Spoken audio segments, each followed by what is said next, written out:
There's a moment most of us have experienced, standing at the edge of a conversation, watching someone walk into a room and immediately shift its energy. They haven't done anything dramatic. They haven't raised their voice or pounded a table.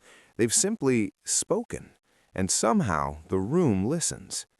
You've probably wondered what that is. Is it confidence? Is it some innate quality people are either born with or they're not? Is it charisma? That mysterious, untouchable thing that seems to belong to a lucky few. Here's what I've come to believe after years of studying communication, interviewing leaders across industries, and yes, making plenty of my own mistakes at podiums and in boardrooms. It isn't magic, it's a craft, and like every craft, it can be learned. That's what this audiobook is about. We're going to spend the next 90 or so minutes together unpacking what it actually means to speak like a leader. Not in a superficial, stand tall and project your voice way, but in a way that gets to the heart of how language, silence, presence, and authenticity come together to create genuine influence. Let me be upfront about something. This isn't a book about pretending to be someone you're not. The word leader carries a lot of baggage, images of corner offices and polished TED Talk stages. But leadership and communication isn't reserved for CEOs or politicians. It shows up in a nurse calmly reassuring a frightened patient. It shows up in a teacher who makes a struggling student feel seen.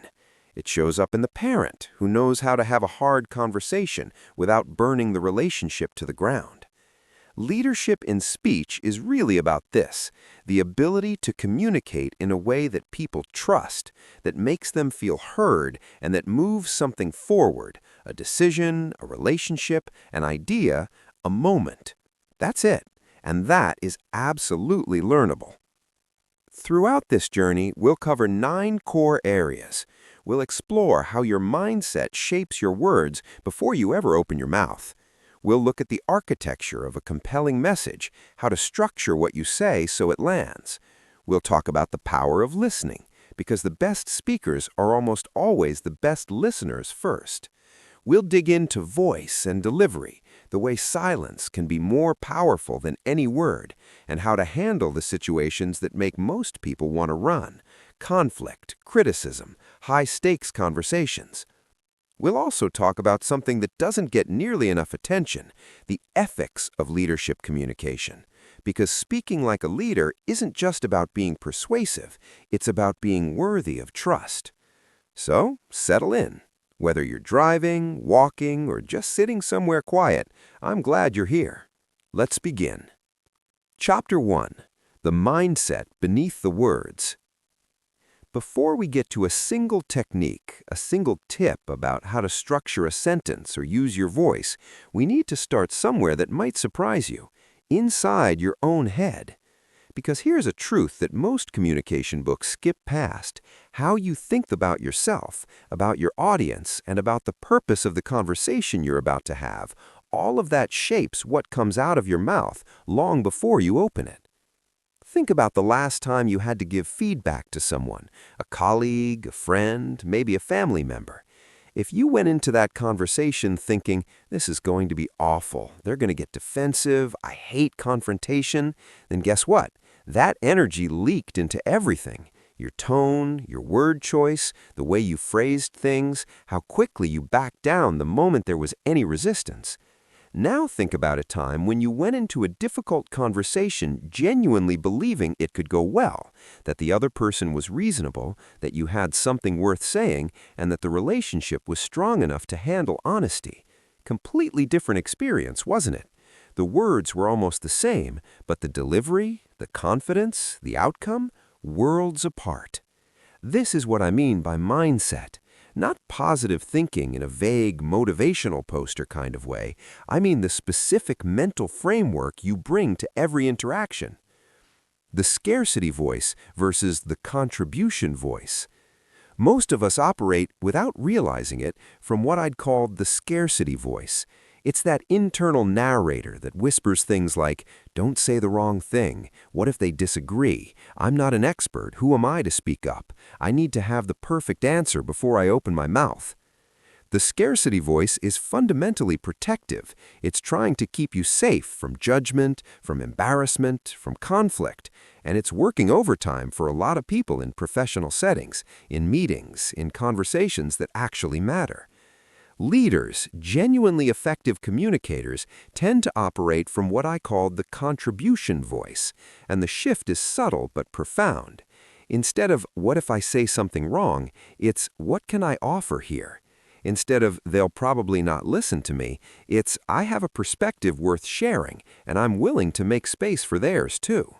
The contribution voice doesn't mean arrogance. It doesn't mean bulldozing a room with your opinions. It means showing up with a genuine intention to add something to the conversation, to the problem being solved, to the people in front of you. One of the clearest examples I've seen of this comes from a woman I'll call Sandra. She was a middle-level manager at a manufacturing company, quiet by nature, absolutely not someone who would describe herself as a natural speaker, but she had this quality in meetings that people noticed. She waited until she had something real to say, and when she said it, it was always worth hearing. Her colleagues began to rely on her contributions. Her ideas got implemented. She was promoted, not because she'd mastered some presentation trick, but because people trusted her. They trusted her because she approached every conversation with a genuine confidence that said, I'm here to help us get to something better. That's the contribution voice in action. What are you afraid of? It's worth spending a few minutes here on fear, because it's the elephant in the room when it comes to communication. Glossophobia, the fear of public speaking, is one of the most commonly cited fears in the world. Studies have put it above the fear of death for some respondents, which led Jerry Seinfeld to joke that at a funeral, most people would rather be in the casket than giving the eulogy. It's funny because it's relatable. But here's what's interesting. The fear isn't really about speaking. It's about judgment. It's about the terrifying vulnerability of putting a thought into words, sending it out into the world, and waiting to see how it lands. It's the exposure of being seen. And when we understand that, we can start to work with the fear instead of against it. Because the antidote to the fear of judgment isn't to stop caring. It's to redirect what you care about. Instead of, how do I look right now, it becomes, is what I'm saying actually helpful? That shift in focus from self-monitoring to service is one of the most powerful moves a communicator can make. Research from communication scholars like James Dillard and Michael Pfau supports this. When speakers focus on audience outcomes rather than their own performance, their delivery actually improves. The nervous tics diminish, the voice steadies, the language becomes more natural. It turns out that the best way to stop thinking about yourself is genuinely to start thinking about someone else. Believing you have something worth saying. There's one more mindset piece I want to leave you with before we move on, and it's simply this. You have to believe that what you have to say matters. Not that it's perfect, not that it's the final word on anything, just that it's worth offering. This sounds simple, but it's surprisingly difficult for a lot of people, particularly for those who've been conditioned to minimize their contributions, to preface their ideas with, this is probably a stupid question, but, or I don't know if this is relevant, but.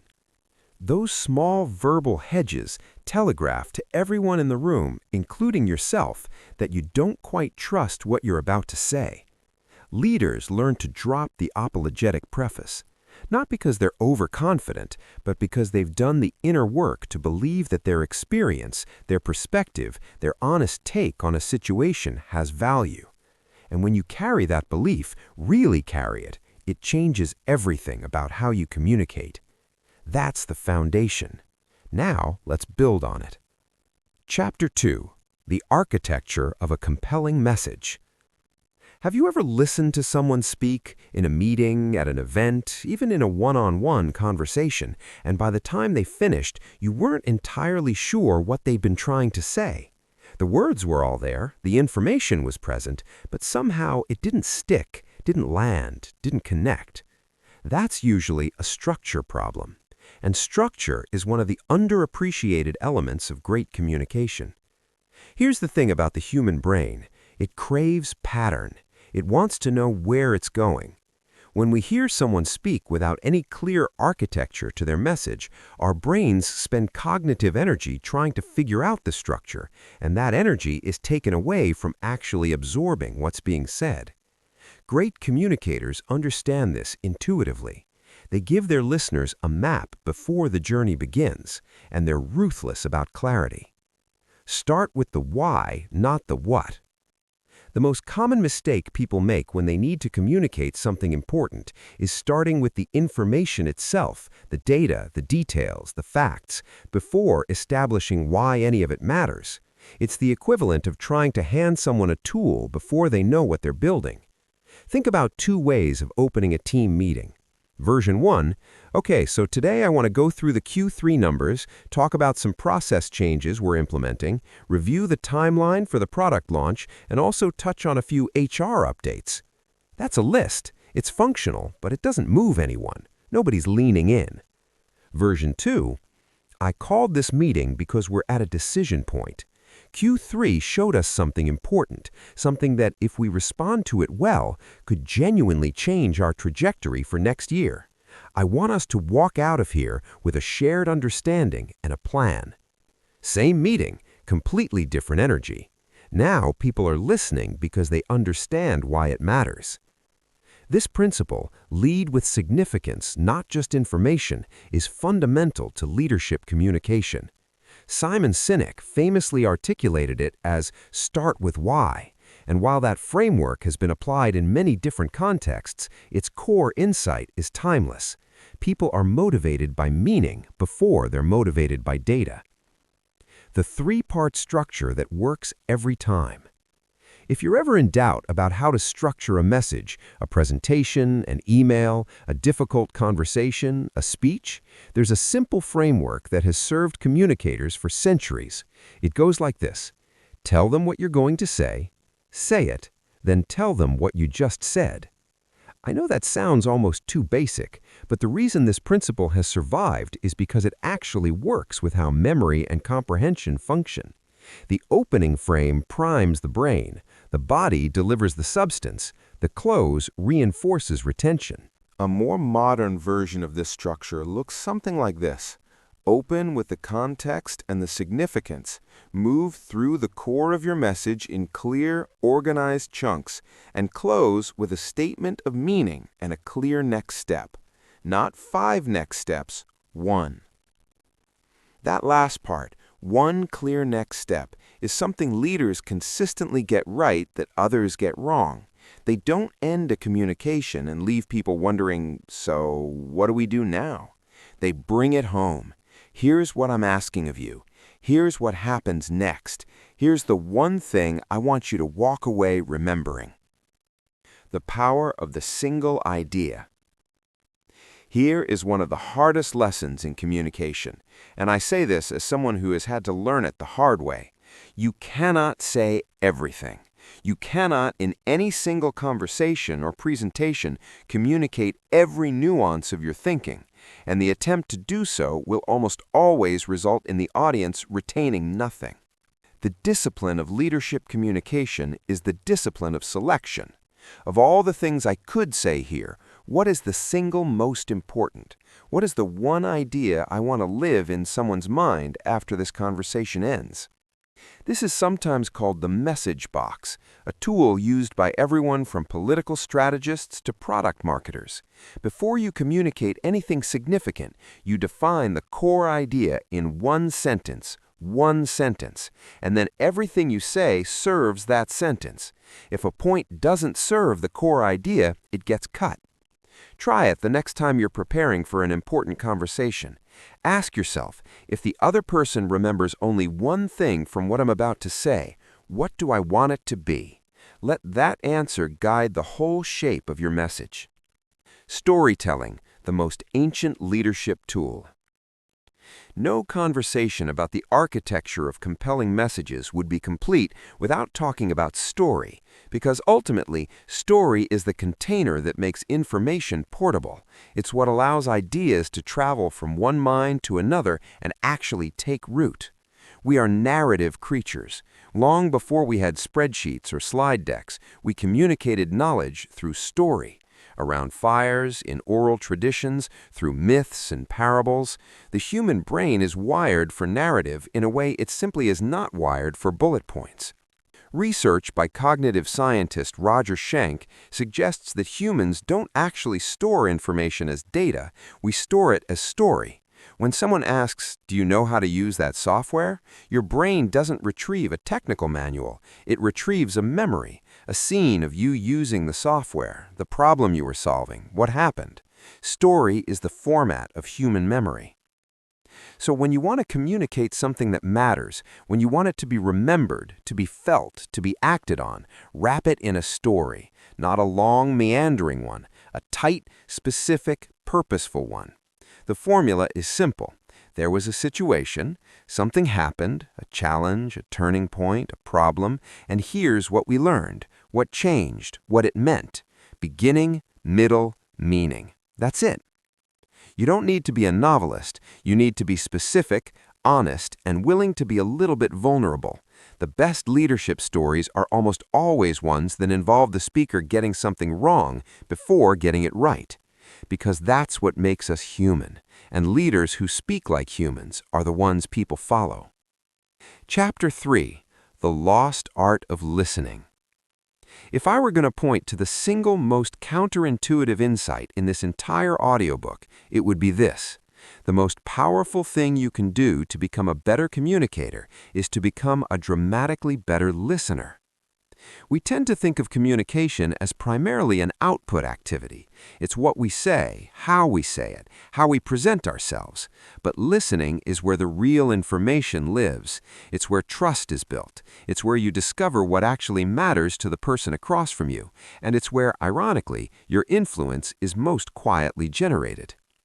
There's a reason that the best interviewers, the best therapists, the best negotiators, and many of the most effective leaders in history have been described above all as extraordinary listeners. Listening is not passive. Listening is an act of profound attention, and attention is one of the greatest gifts one human being can offer another. The difference between hearing and listening. Hearing is biological. Sound waves hit your eardrums and your brain registers them. It's automatic, involuntary. Listening is something else entirely. It's a choice. It's the decision to direct your full cognitive and emotional attention to what another person is saying. And if we're honest with ourselves, most of us aren't doing it nearly as often as we think. Studies suggest that the average person retains only about 25 to 50% of what they hear in a conversation, and that's when they're trying. In meetings where we're also checking our phones, formulating our next point, or mentally drafting an email, the drop falls further still. Here's a simple but humbling test. The next time you're in a conversation, notice at what point you stop listening and start planning your response. For most people, it's somewhere around the middle of the other person's second sentence. We hear the beginning of what they're saying, pattern match it to something we already know, and shift into response mode. We stop receiving new information. And here's the painful irony. The very act of formulating a good response requires you to have fully heard the question. When we rush to respond, we often respond to a version of what was said, rather than what was actually said. And people feel that. They feel the half-listening. Active listening, what it actually looks like. Active listening is a term that gets thrown around in leadership training until it loses meaning. Let's give it some texture. Active listening starts with presence, genuinely putting aside, as best you can, what's going on in your own head and directing your attention outward. This is harder than it sounds in a world of constant notification and cognitive overload. But even a few minutes of fully focused attention in a conversation can transform the other person's experience of being heard. It also means listening for what's not being said. The hesitation before an answer, the way someone phrases something carefully, dancing around a word they don't quite want to use, the thing they bring up, then immediately qualify or soften. These are often the most important communications in any conversation, and you only catch them if you're genuinely tuned in. Then there's reflective listening, the practice of feeding back what you've heard in your own words, not as a parrot, but as a way of checking understanding and demonstrating that you've been paying attention. So what I'm hearing is that the timeline feels impossible and that you'd feel better if you had more input on the process. Is that right? That kind of reflection does something remarkable. It makes the other person feel genuinely understood. And from that place of feeling understood, they become far more open to hearing you. Listening as a leadership signal. There's something worth noting about the signal that listening sends in a leadership context. When a senior person in any organization, or frankly the most confident person in any room, listens carefully to someone else without rushing to speak, without checking their phone, without finishing their sentences, that person feels valued. And feeling valued is not a small thing. It's the foundation of psychological safety, which research consistently shows is the most important factor in team performance. Amy Edmondson at Harvard Business School has spent decades studying this. Teams that perform best are not teams with the smartest individuals. They're teams where people feel safe to speak up, to share an idea, flag a mistake, offer a dissenting view. And what creates psychological safety? Leaders who listen. Leaders who don't shoot down ideas. Leaders who treat every contribution as worth at least hearing. So when you choose to really listen, not as a performance, but as a genuine practice, you're not just being polite. You're creating the conditions for better thinking, better collaboration, and better outcomes. That is leadership communication at its most powerful. The question is everything. One more piece of the listening puzzle that deserves its own moment: the quality of your questions. Leaders who communicate well are almost always exceptional at asking questions. Not the closed checklist-style questions, did you finish the report, is the client happy, but the kind of questions that open up thinking. What do you think we're missing? If you could approach this differently, what would you change? What would success actually look like to you? Edgar Schein, the organizational psychologist who spent decades studying leadership culture, wrote about what he called humble inquiry, the practice of asking questions to which you genuinely do not know the answer, from a place of real curiosity. This is rarer than it sounds. A lot of the questions we ask in professional settings are really just thinly veiled assertions. Don't you think we should do it this way? Isn't really a question. But what's your take on the best approach here? Genuinely asked opens a door. And what walks through that door is often insight you would never have had on your own. That's the gift of a good question. And it starts with a leader who's humble enough to believe they don't have all the answers, and wise enough to know that the person across from them might. Chapter 4: Voice, Presence, and the Power of Silence. We've talked a lot about what to say and how to think about saying it. Now let's talk about something more physical, the actual instrument you use to communicate, your voice, your body, and perhaps most surprisingly, your silence. Albert Mehrabian's research from the 1960s is often cited, sometimes misquoted, to suggest that 93% of communication is nonverbal. The actual finding is more nuanced. In situations involving emotional communication, tone of voice and facial expression carry more weight than the words themselves. But the broader insight is real and worth sitting with. How you say something matters enormously, often as much as what you say. The voice as an instrument.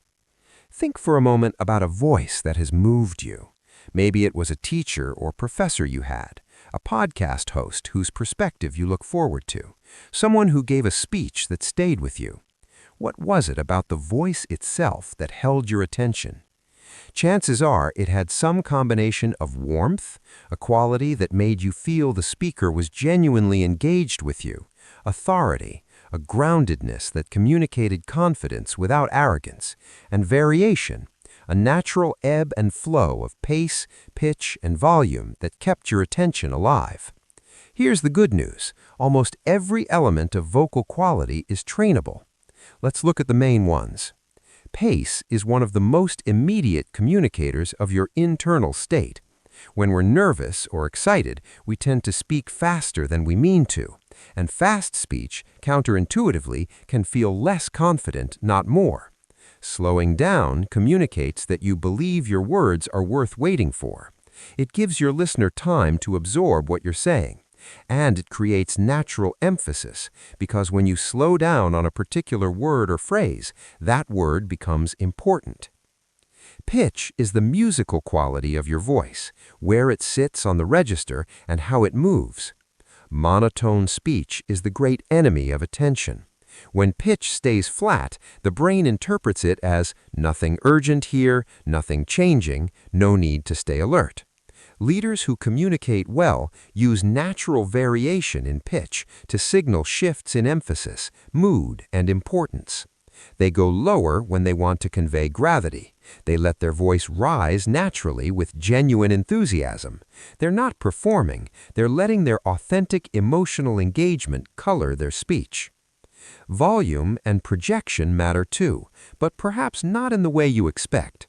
Many people assume that speaking loudly equates to authority. It can, but it can just as easily read as aggression or insecurity. True vocal authority often comes from speaking just a little more quietly than the room expects.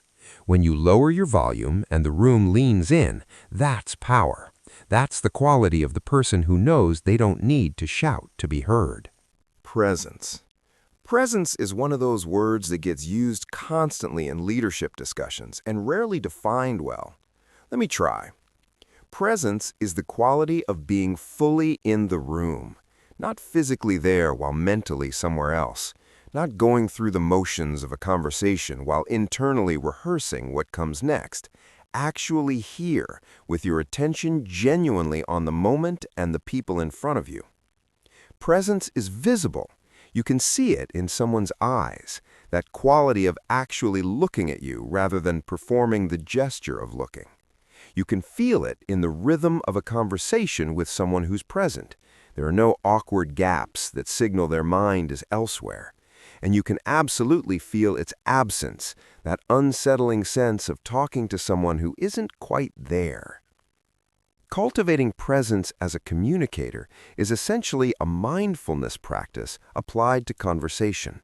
It means repeatedly noticing when your attention has drifted and bringing it back. It means being willing to be a little uncomfortable in the moment, because sometimes presence means sitting with a silence, or holding someone's gaze, or staying with a difficult feeling in a conversation instead of rushing past it. One practical thing: before you enter any significant conversation or communication moment, take 10 seconds, just 10. Close your eyes if the situation allows, take one deliberate breath, and ask yourself, what do I want to bring to this? That tiny ritual of intention setting can meaningfully shift the quality of your presence. The power of silence. Now, silence. This might be the most underused tool in any communicator's kit. Most people are terrified of silence in conversation. The moment a gap appears, we rush to fill it. We add unnecessary qualifiers. We repeat what we just said in slightly different words. We nervously laugh or cough or trail off. All of this is fear, the fear that silence means something went wrong. But silence, used intentionally, does something remarkable. It creates meaning. When you make a strong point and then stop, don't add to it, don't undercut it with a qualifier, just let it be there. The silence around that point allows it to land. It gives your listener space to actually process what you said. In negotiation, silence is so powerful that it's taught as a primary technique. After making an offer or presenting a position, experienced negotiators go quiet and wait. The silence creates pressure. The other party feels compelled to fill it, and often does so by revealing more than they intended or by moving toward agreement just to end the discomfort. But you don't need to be in a negotiation to use this.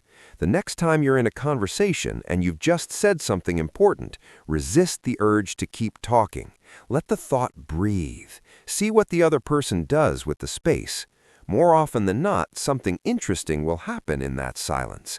A genuine response, a new idea, a question that opens the conversation up. The silence was the invitation. And there's one more thing about silence worth mentioning. Knowing when not to speak is as important as knowing what to speak. Leaders who speak at every opportunity aren't more influential, they're often less. The person who chooses their moments carefully, who speaks when they have something worth saying and is comfortable being quiet otherwise, that person's words carry weight every time. Chapter 5. Speaking with clarity, not complexity.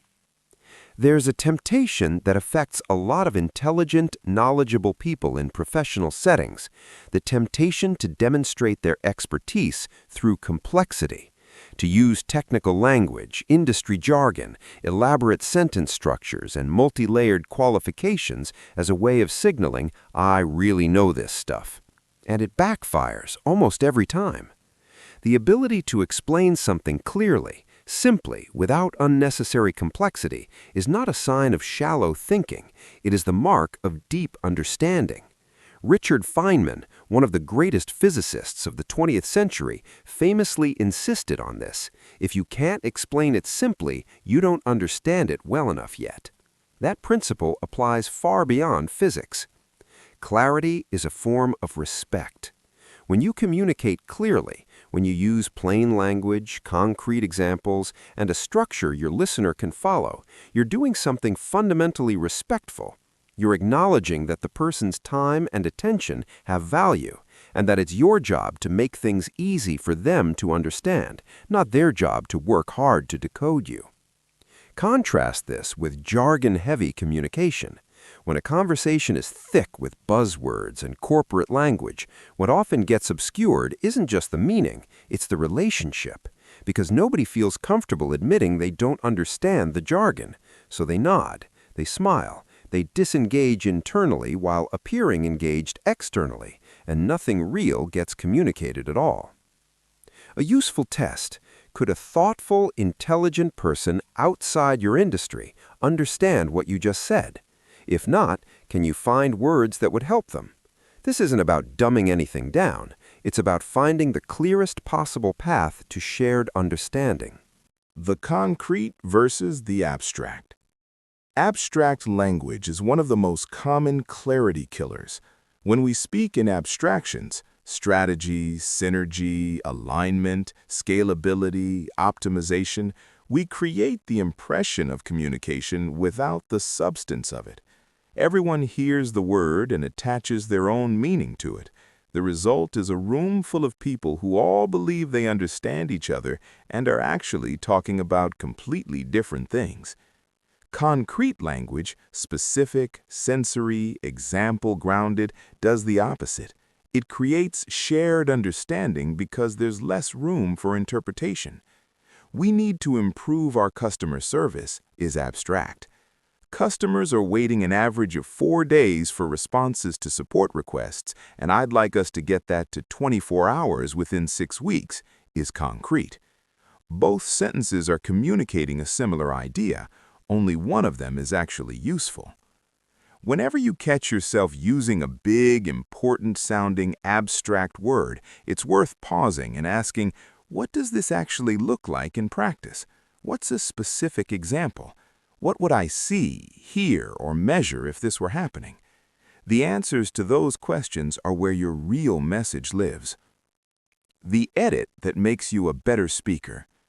One of the most valuable habits any communicator can develop, whether you're a writer preparing a speech or a professional preparing for a difficult conversation, is ruthless self-editing.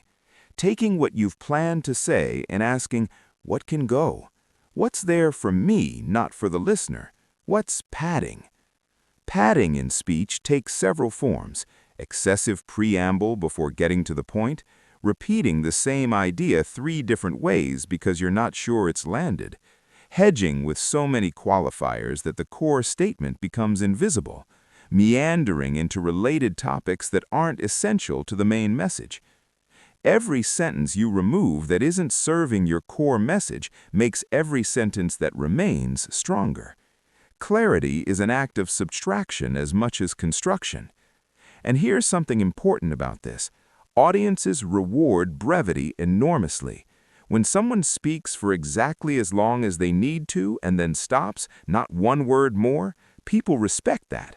They respect the speaker's confidence in their material. They respect the value placed on their time, and they remember what was said because there wasn't a lot of noise to forget.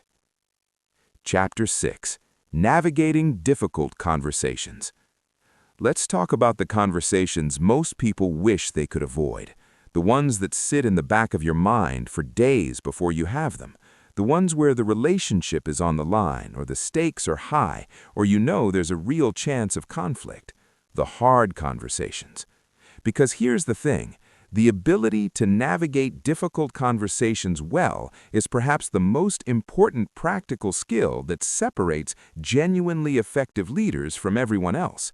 It's easy to communicate when everything's fine, when the news is good and the mood is light and everyone agrees.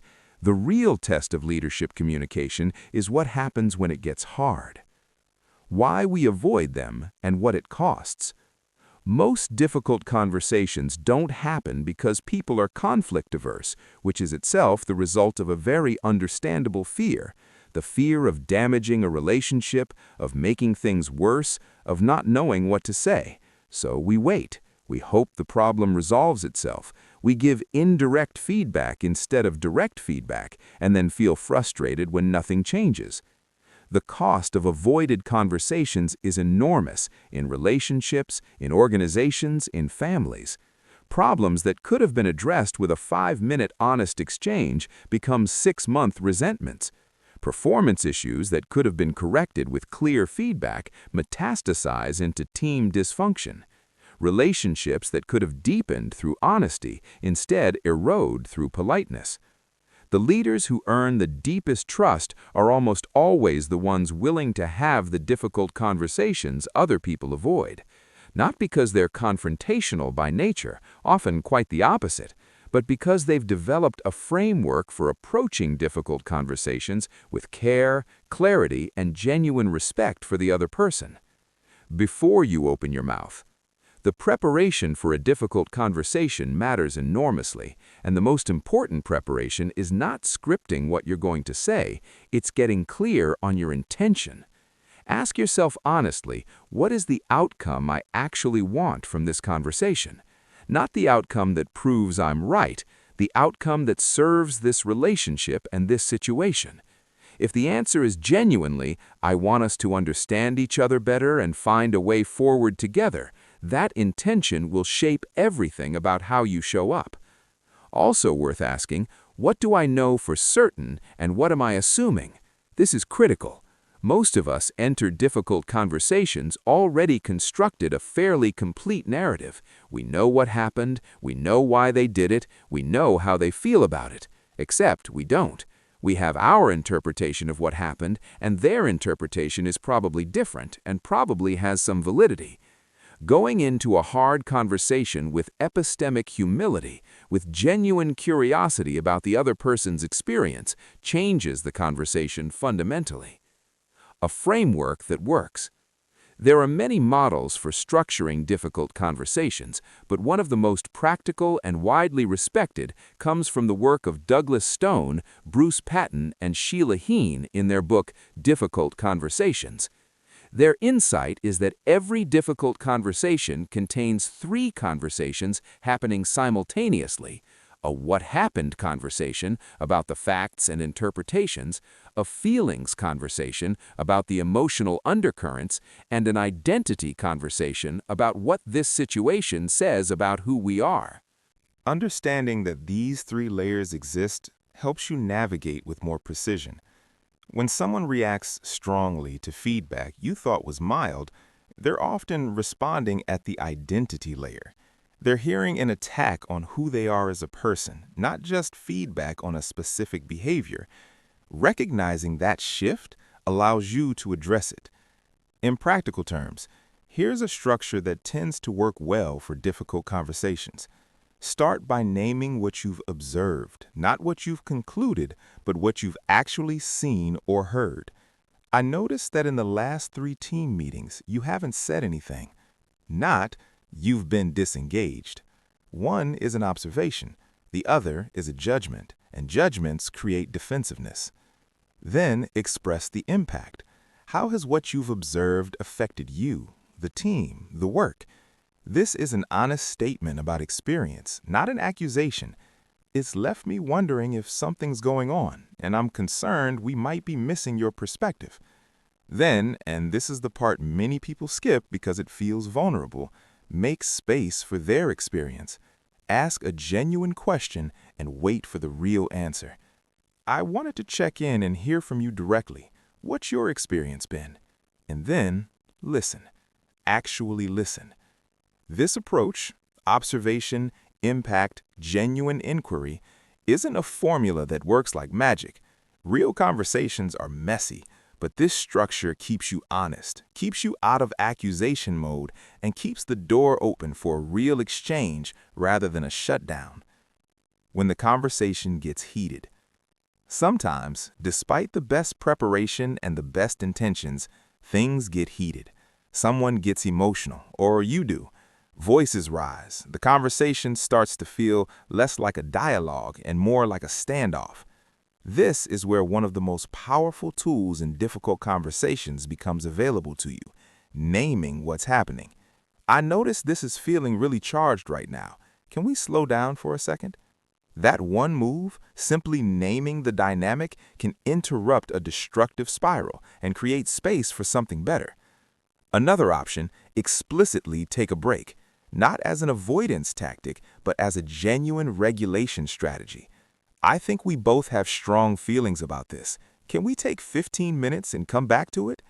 This gives both parties time to move out of reactive mode and back into the frontal lobe, back into the part of the brain capable of nuanced thinking and genuine empathy. And perhaps the most important thing when a conversation gets hard, stay curious. When you're curious, you're not at war. You're trying to understand. Even if what you're hearing makes you uncomfortable or angry, the question, "Help me understand why you see it that way," keeps you in connection rather than combat. And connection, even in conflict, is where solutions live. Chapter 7. Speaking Up, the Courage to be Heard. There's a specific kind of communication challenge that I want to dedicate this chapter to. The moment when something needs to be said and saying it feels risky. When you're in a meeting and you see a problem nobody's naming. When a decision is being made that you believe is wrong. When you have an idea that feels important but you're not sure how it'll land. When the emperor, to put it plainly, has no clothes. Speaking up, particularly in hierarchical environments, or when you're the least senior person in the room, or when your view is in the minority, is one of the genuinely courageous acts of leadership, and it's a communication skill in its own right. The cost of silence in groups.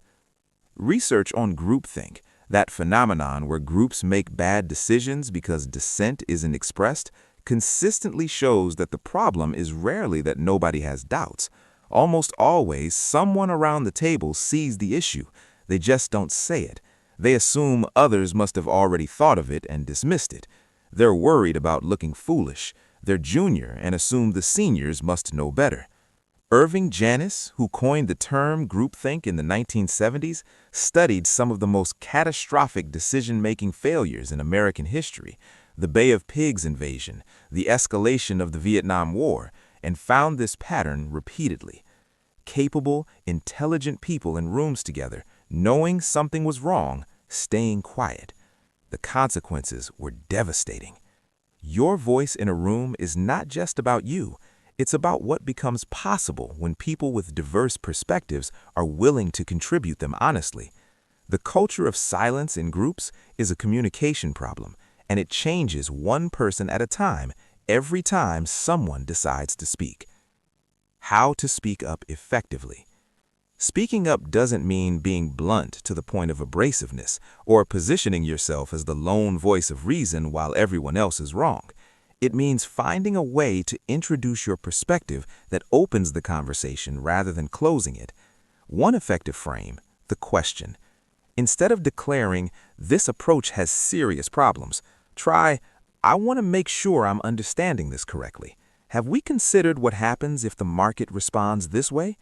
You're raising the concern, you're prompting the thinking, but you're doing it in a way that invites engagement rather than triggering defensiveness. Another frame, honest acknowledgement of your uncertainty combined with genuine contribution. I might be missing something here, but the piece I keep coming back to is, this is not the same as the self-undermining preamble we talked about earlier. The difference is that it's honest. You genuinely might be missing something, and it doesn't use that uncertainty to disqualify your perspective before you shared it. The most effective form of speaking up often comes with building, a technique used in improvisational theater and excellent meetings alike. Instead of disagreeing with what's been said, build on it and redirect it. Yes, and what if we also considered, or I love where this is going, what if we pushed it one step further and asked? You're working with the energy in the room, not against it. On being the only one. There's a particular burden that falls on people who are the only one of their kind in a room, the only woman, the only person of color, the only person without a certain background or credential, to either speak for their entire group or stay silent to avoid being seen as a representative rather than an individual. This is an unjust burden, and I want to name it clearly. No one person should be the representative of an entire category of humanity. And yet, the reality is that many people navigate this dynamic constantly.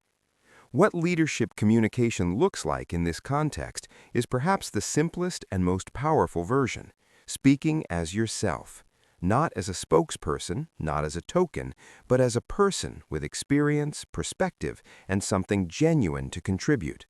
From my experience, or the way I see it, are frames that claim individual authority without taking on the impossible weight of group representation. Your voice is yours. It doesn't have to stand in for anyone else's. Chapter 8. Influence without manipulation. Let's talk about persuasion, because any honest conversation about leadership communication has to grapple with this question. What is the difference between genuinely influencing someone and manipulating them? This is more than a philosophical nicety. It gets to the heart of what it means to be worthy of trust, which in turn is what separates leaders who build lasting influence from those who get compliance in the short term and resentment in the long term. Persuasion is legitimate and essential. First, let's get something clear. Persuasion is not a dirty word. Every time you try to convince someone that your idea is good, or that a course of action is right, or that a problem needs attention, you are trying to persuade them. This is not manipulation. This is communication. It's what happens in every argument, every pitch, every difficult conversation. The ancient Greeks understood this. Aristotle's framework for persuasion, ethos, pathos, logos, still holds up because it maps to something true about how human minds actually work. Ethos is credibility. Do I trust this person? Are they who they say they are? Do their actions match their words? Pathos is emotional resonance. Does this connect to something I care about? Does this speaker understand my experience? And logos is logical coherence. Does this argument make sense? Are the facts in order? Is the reasoning sound? Effective, ethical persuasion works on all three dimensions. It comes from someone whose credibility is earned.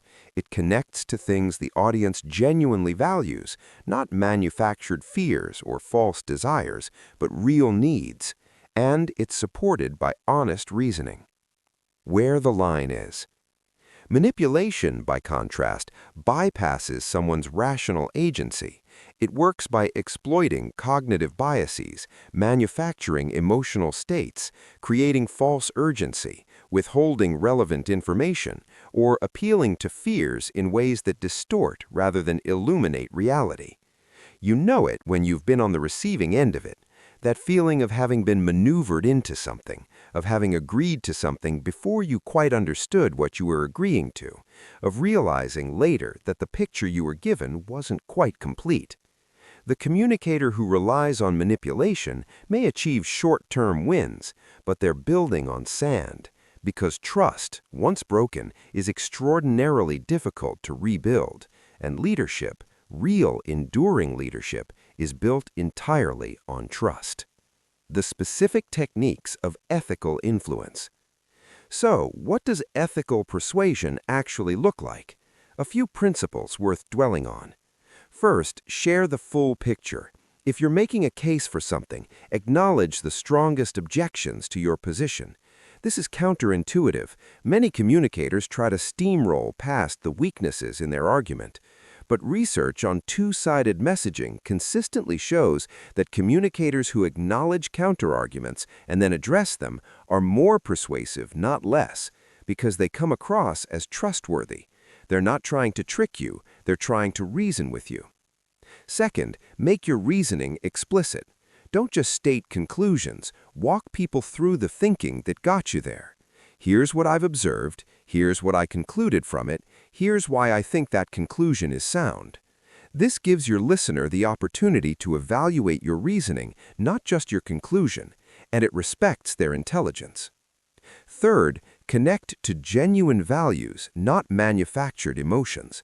There's a difference between helping someone see how a decision connects to something they actually care about and engineering an emotional reaction that bypasses their better judgment. The former is illuminating, the latter is manipulative. And finally, be genuinely open to being persuaded yourself. This might be the radical principle of ethical influence. If you're truly in a dialogue, truly trying to find the best answer rather than just win the argument, you have to be willing to have your mind changed. The leader who says, "I've heard your concerns and you've shifted my thinking on this," demonstrates something rare and powerful, intellectual honesty. And that kind of honesty builds more trust than any winning argument ever could. We're near the end of our time together, and I've saved this chapter for last deliberately, because everything we've talked about, the mindset, the structure, the listening, the voice, the courage to speak up, the ethics of influence, all of it rests on this foundation: authenticity. Authentic communication is not easy. In a world that rewards performance, that applauds the polished, the confident, the never wrong, choosing to show up genuinely can feel terrifyingly vulnerable. But it is, ultimately, the only kind of communication that creates real trust. And real trust is the only real currency of leadership. What authenticity actually means. Authenticity in communication doesn't mean sharing everything. It doesn't mean emotional oversharing or radical transparency that ignores context and relationship, or using "I'm just being honest" as a weapon. True authenticity is more nuanced than that. It means that what you say and who you are in alignment, that your words don't significantly misrepresent your actual beliefs, values, or experience, that when you express confidence, you have some basis for it, that when you express care, you actually feel it. People are remarkably good at detecting inauthenticity, the words that don't quite match the face, the enthusiasm that feels performed, the agreement that's a little too quick. Authenticity also means being willing to be appropriately vulnerable, to say, "I don't know," when you don't know, to say, "I was wrong about that," when you were, to share a relevant piece of your own struggle when it helps someone else feel less alone in theirs. Brené Brown's research on vulnerability and leadership is worth knowing in this context. The leaders who create the deepest trust are not the ones who project invulnerability, they're the ones who model the courage to be human. The danger of the persona. Many people, when they step into leadership roles, feel pressure to adopt a persona, to be the confident, decisive, always in control version of themselves that they imagine a leader should be. And for a while, this works. The persona can be quite effective at projecting authority. But personas are exhausting, and they're brittle. The moment something genuinely hard happens, a crisis, a failure, a moment of genuine uncertainty, the persona cracks, and what's underneath is someone who hasn't developed the real communication muscles that hard moments require. More importantly, people don't follow personas. They may comply with them, but they follow people, real ones. The leader who admits they're uncertain and then demonstrates how they think through uncertainty, that person earns something much deeper than compliance. They earn genuine commitment. Speaking from your own experience. One of the most immediate ways to bring more authenticity to your communication is simply to speak from your own experience rather than from authority. Notice the difference between these two framings. The research shows that diverse teams outperform homogeneous ones, versus, I've seen this in my own team.